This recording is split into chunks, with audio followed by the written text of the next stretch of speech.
Hi, everyone, and welcome back to Brian's Horror Corner, and welcome to this horror DVD movie review video as part of my series where I'm taking a look at random horror movies from my DVD collection.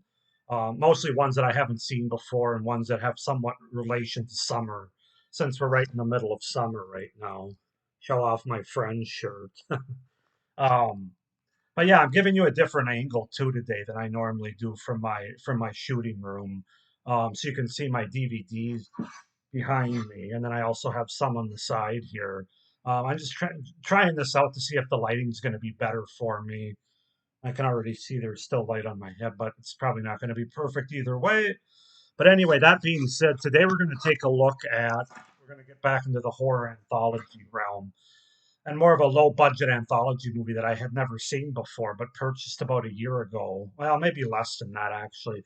And that is from 1990, the PG-13 movie, The Willies.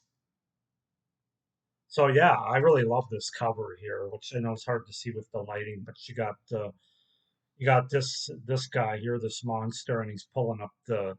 That's really symbolic of this movie in a lot of ways. It says, "If you've never had them before, you're going to get them now." The Willies. That's the tagline. So yeah, this movie's from 1990. First time watch for me. Kind of related to summer in terms of a camp out and stuff. So let's just go ahead and get into it. So The Willies is a 1990 American comedy horror anthology film written and directed by Brian Peck, who I'll talk about in a minute here.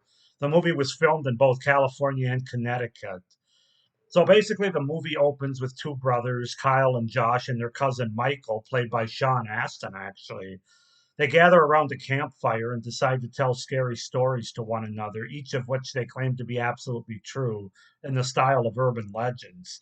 In the first 10 minutes of the film, even before the opening credits, they tell a series of brief stories. So yeah, so you get these three, like, they're almost like preview stories in terms of what this movie's going to be. Very short, like 2 to 4 minute stories.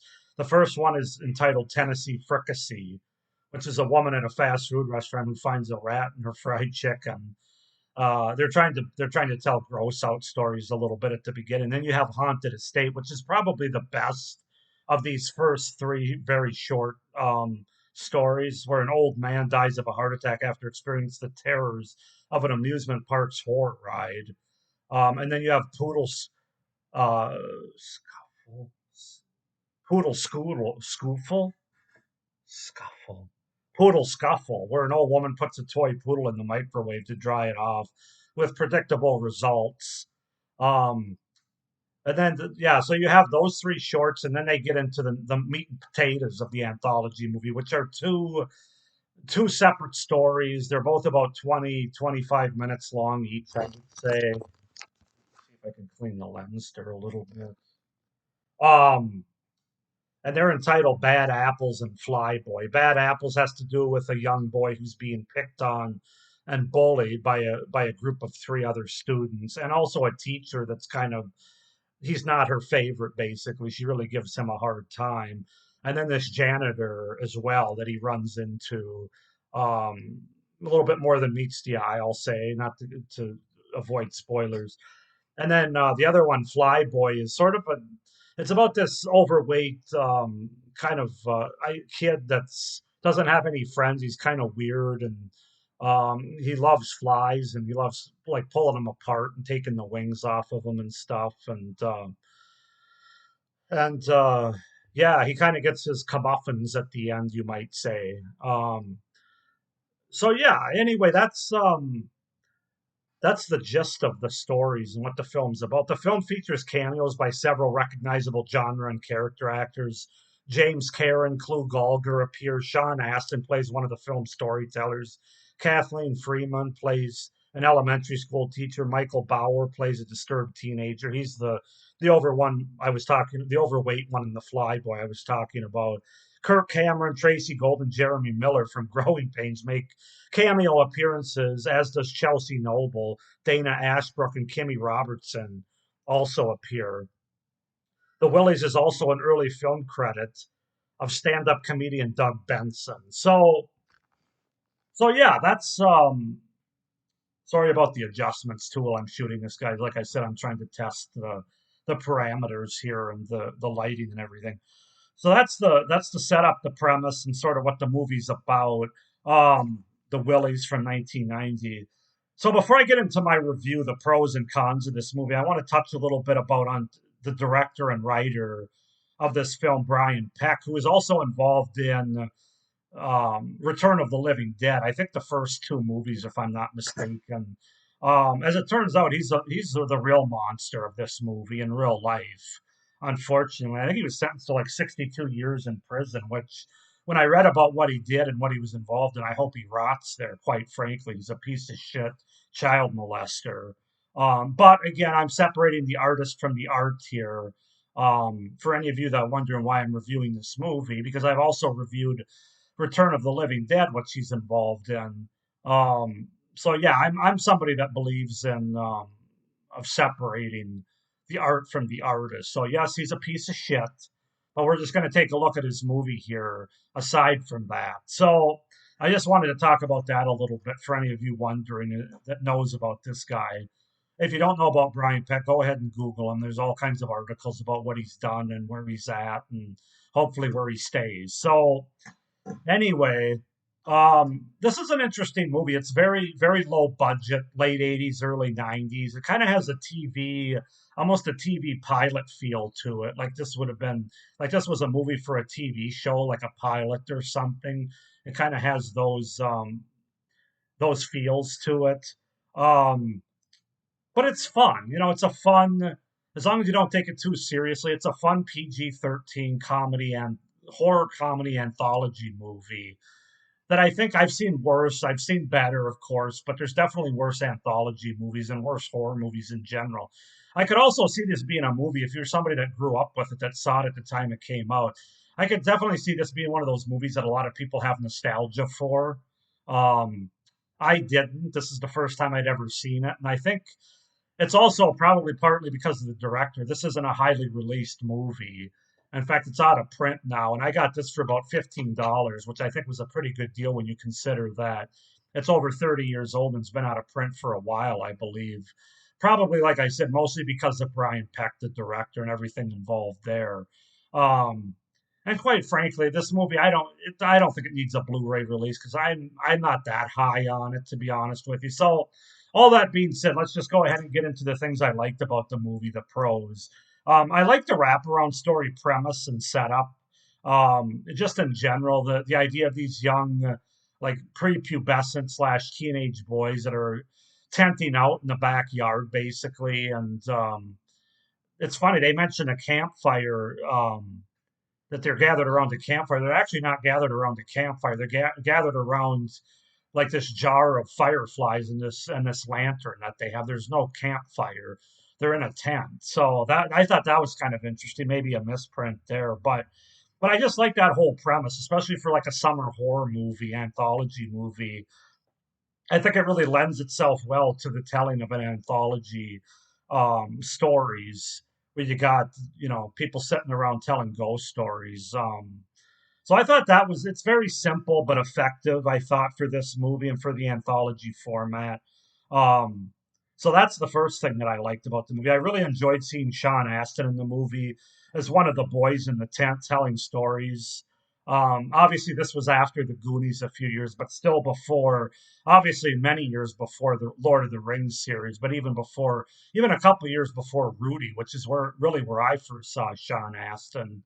But the Goonies is obviously probably what he's most known for. So it was interesting and nice to see him in this movie. Especially, it was especially funny that there's a reference back to the Goonies that's talked about fairly early in this movie. I really enjoyed that, where they're telling stories and he's about to bring up a story, and one of the other kids says, "This isn't that story about how you and your friends found that pirate ship, is it?" And that was just really a really nice wink at the audience, really funny, really enjoyable. So I had to mention that as something I really enjoyed. I thought having the brief urban legend stories at the very beginning of the movie was an effective way of letting the viewer know exactly what they were in store for with this movie. It's just kind of a fun anthology movie. The fact that it was going to be kind of more of a fun, tongue in cheek, cheesy anthology movie as opposed to taking anything too seriously here. with those three shorts I talked about: Tennessee Fricassee, Haunted Estate, and Poodle Scuffle. I thought it was Poodle Strudel, Souffle. Sorry, I Poodle Souffle is the title of the third one, and as I said, Haunted Estate's the best of those three because of the images, because of the creeps of it, the whole amusement park ride thing. That one definitely worked the best of those three. Um, One thing that really surprised me um, in this movie was the practical effects that they used. I thought they were very effective, especially the look of a monster in this movie in one of the stories, which is Bad Apples. I thought that was really good look, very effective, and especially the way. Well, I don't want to give too much away, but the way the transformation of the monster. Let's just say that, and how it sort of morphs into this monster from its current form, if you will. I'll leave it at that. But I thought the practical effects overall were really solid in this movie. Definitely one of the highlights that stood out. Um, the mutant flies I thought was pretty good, not as good as the monster.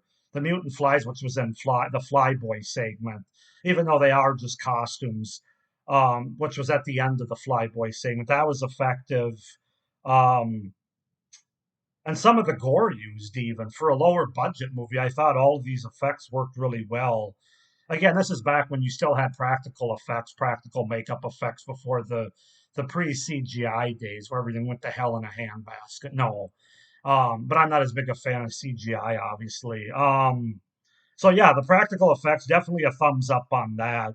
My favorite segment is definitely Bad Apples of the whole movie. It's a really fun and relatable sequence with the bullying and the sort of not being understood or not being believed. It's got really good scares and creeps to it. It's got humor. It's got the cool effects that I talked about. Some gore, which kind of surprised me as well. I mean, there's not a lot of gore, but the gore that they have for a PG-13 movie, I don't think they could get away with it now, especially Poodle Souffle. That short, They definitely couldn't do that now. People would be outraged. Putting the dog in the microwave. Um, and also, I really enjoyed the ending of this movie that has a certain tie-in with the first segment into the wraparound story. It very much fit into the tone of the movie and had the movie end on sort of a fun slash scary note. Scary in the sense that if you're kind of who this movie was made for, which I would say are probably boys especially, but kids between 10 and 16 years old, I think you really get a kick out of that. It's a really good way to wrap up the movie, but just even in general, from a horror anthology standpoint, I think it's very effective as well. Very fitting for the tone of this movie. Um, it's overall just a very fun, tongue-in-cheek sort of dark comedy anthology movie with some fun cameos, some pretty good humor that lands, and some overall good atmosphere. That's the best way to sum up the Willies, I would say, from a positive standpoint. I also have to say, kind of getting on my point about 10 to 16 was, I think this is a good introduction to horror kind of movie for those that aren't really looking for anything, that are kind of looking to get into horror initially, even if you're an adult and you just don't want to start out with anything too scary or too extreme. This is kind of in the vein of Monster Squad, I would say, a very good, or even Gremlins to a lesser degree, but a very good introduction to horror. Um, I would say for kids and teenagers like 12 to 17 years old, I think this would be pretty good.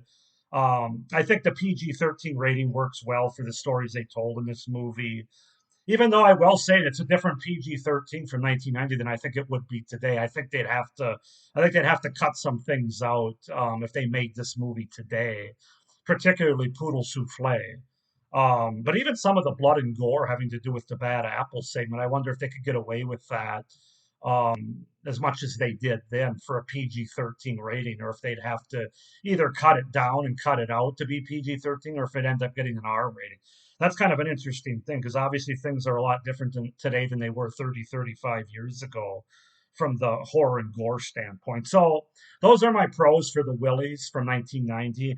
Getting into some of the cons for this, and the big one is from a horror anthology standpoint, this movie has some serious pacing issues. in terms of the stories introduced, how they're told, the wraparound. It doesn't feel like a tight, cohesive anthology movie as much as other ones do. It kind of feels like some of these stories, like Bad Apples and Flyboy, are kind of unrelated shorts or movies that were done it for other things, and then they just kind of tossed them in this anthology movie to go with the wraparound. Um, I feel especially like they could have cut the Flyboy segment down by 10 or 15 minutes at least. That's the segment that to me feels like it's too long. Um, Sorry, my son is out there pounding on something. That's awesome. But yeah, the movie overall just doesn't have a great horror anthology flow. It just doesn't tick, tick, tick on a great flow and horror anthology flow. If you watch enough horror anthologies, you know what I'm talking about. There's just a nice pace to it, a nice flow to it. This one does not have that. So that's one thing I'll warn you about. And as I said, the Flyboy segment in particular should have been cut down, and you maybe could have even added a third story to this anthology, like more of a third main story. I'm not talking about those early, very short 2 to 3 minute urban legend stories they tell at the beginning. Um, Yeah, because that Flyboy story feels like it has about 15 minutes of good content that they extend to 30 minutes. That's really the problem with that one. I think the writing, the directing, the cinematography in this movie is nothing great. It's competent enough for this movie, but definitely not an above average on any of those, in my opinion. Being a lower budget movie, you kind of expect that. It shows in those areas specifically, I would say, though. Not all the acting's that great. Of course, you have a lot of young actors, kids in this movie, so that's somewhat to be expected, but it's just kind of a forewarning. There's some bad written dialogue, which makes for subpar performances as well.